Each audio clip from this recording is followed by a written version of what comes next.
He's like, you're gonna go live with Coach Gruden for a week. I'm like, huh?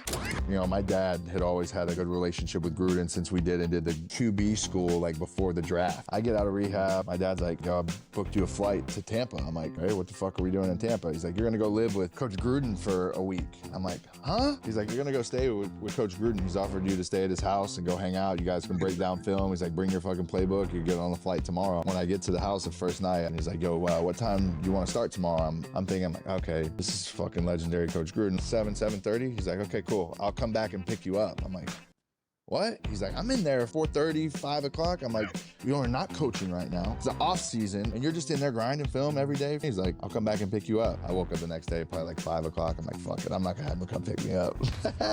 I'll just go with you off the rip. I was cold out.